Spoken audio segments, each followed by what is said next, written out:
ખબર છે, આપણા ખેતરોથી લઈને આપણી થાળી સુધી એક બહુ મોટી સમસ્યા ઊભી થઈ રહી છે.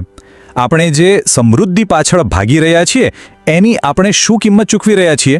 ચાલો આજે એ જ સમજીએ. આપણે બધા જ ઈચ્છતા હતા કે જમીનમાંથી વધુને વધુ પાક મળે, પણ એની કિંમત શું ચૂકવવી પડી? ચાલો એના પર એક નજર કરીએ. જુઓ, વચન તો બહુ સીધું સાદું હતું. રાસાયણિક ખાતરો વાપરો અને વધારે પાક મેળવો, અને થયું પણ એવું જ. વર્ષોથી આપણા ખેડૂતોને કહેવામાં આવ્યું કે યુરિયા અને ડીએપી જેવા ખાતરો વાપરો જેથી ઉત્પાદન વધે.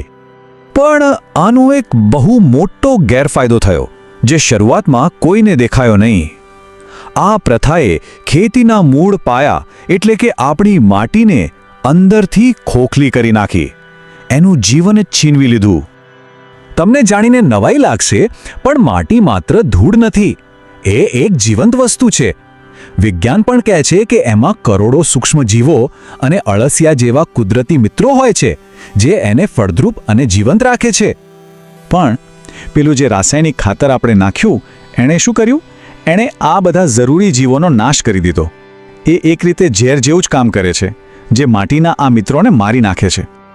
અને આનાથી શું ફરક પડ્યો? જુઓ, પહેલાંની માટી કેવી હતી? એકદમ નરમ, ભરભરી અને જીવંત. એ પાણીને પકડી રાખતી.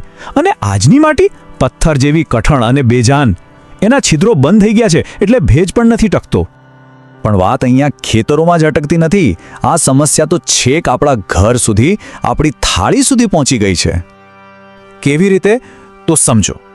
જે ઝેર જમીનમાં નાખવામાં આવ્યો, એ જ ઝેર છોડ પોતાનામાં શોષી લે છે. અને એ જ ઝેરવાળા અનાજ, ફળ અને શાકભાજી આપણે ખાઈએ છીએ. અને એનું પરિણામ? ક્યારેય વિચાર્યું છે કે કેન્સર, કિડની ફેલ્યોર અને હૃદયરોગ જેવી ગંભીર બીમારીઓ આજે નાની ઉંમરના લોકોને પણ કેમ થઈ રહી છે? આ એક બહુ મોટો સવાલ છે, જેના પર આપણે વિચારવું પડશે. એક રીતે જોઈએ તો આ વાત એકદમ સાચી છે. આપણે અજાણતા જ આપણા પરિવારને ધીમું ઝેર પીરસી રહ્યા છીએ. આ વિચાર જ કેટલો ભયાનક છે. આ તો થઈ સ્વાસ્થ્યની વાત. પણ આ સમસ્યાની એક બીજી બાજુ પણ છે, જે સીધી ખેડૂતો સાથે જોડાયેલી છે. આ એક એવો બોજ છે જે આર્થિક પણ છે અને પર્યાવરણ માટે પણ ખતરનાક છે. જુઓ, આ એક ચાર બાજુથી ઘેરી લેતું સંકટ છે.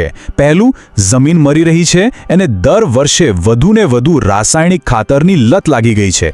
બીજું, આપણું ખાવાનું ઝેરી બની રહ્યું છે, જેનાથી બીમારીઓ ફેલાય છે. ત્રીજું, ખાતરનો ખર્ચ સતત વધી રહ્યો છે અને ખેડૂતો દેવાના બોજ નીચે દબાઈ રહ્યા છે. અને ચોથું, આ રસાયણો વરસાદના પાણી સાથે ભળીને આપણી નદીઓ અને પીવાના પાણીને પણ પ્રદૂષિત કરી રહ્યા છે. આ એક એવું દુષ્ટ ચક્ર છે જે ખેડૂતને દેવાના પહાડ નીચે કચડી નાખે છે. વિચારો, જમીન મરી રહી છે અને એમાંથી એટલો જ પાક લેવા માટે ખેડૂતને દર વર્ષે પહેલાં કરતાં પણ વધારે પૈસા ખર્ચવા પડે છે. તો શું આનો કોઈ ઉપાય નથી? છે, બિલકુલ છે. અને એ ઉપાય આપણી પ્રકૃતિ પાસે જ છે. એક એવો રસ્તો જે કુદરતની વિરુદ્ધ નહીં, પણ એની સાથે ચાલે છે. અને એ ઉપાય છે પ્રાકૃતિક અથવા ઓર્ગેનિક ખેતી. આમાં આપણે પાછા આપણી પરંપરાગત અને કુદરતી પદ્ધતિઓ તરફ વળીએ છીએ, જેથી જમીનને ફરીથી જીવંત કરી શકાય. એમાંની એક મુખ્ય રીત છે જીવામૃત બનાવવાની.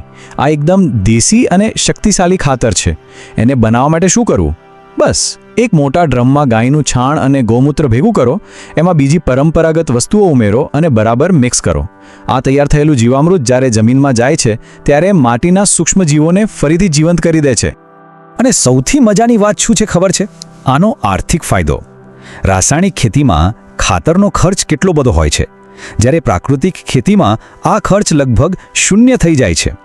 આ ખેડૂત માટે કેટલી મોટી રાહત છે. તો આનાથી લાંબા ગાળે શું ફાયદા થાય છે? એક તો જમીન ફરીથી ફળદ્રુપ અને જીવંત બને છે.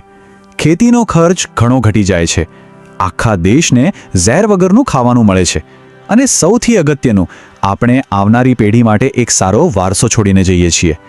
એટલે કે આ માત્ર પર્યાવરણ માટે જ નહીં, પણ આર્થિક રીતે પણ એક સમજદારીભર્યો નિર્ણય છે. એટલે જ કહેવાય છે, માટી બચાવો, જીવન બચાવો. જો આપણે રાસાયણિક મુક્ત ખેતી અપનાવીશું, તો જ આપણું ભારત તંદુરસ્ત બનશે. આપણી માટીનું સ્વાસ્થ્ય અને આપણા દેશનું સ્વાસ્થ્ય બંને એકબીજા સાથે જોડાયેલા છે. તો અંતમાં એક સવાલ આપણી બધાની સામે છે. જો આપણે ધરતીને આપણી માં માનીએ છીએ, તો પછી આપણે એની સાથે કેવો વ્યવહાર કરીશું? આનો જવાબ આપણે સૌએ મળીને શોધવાનો છે.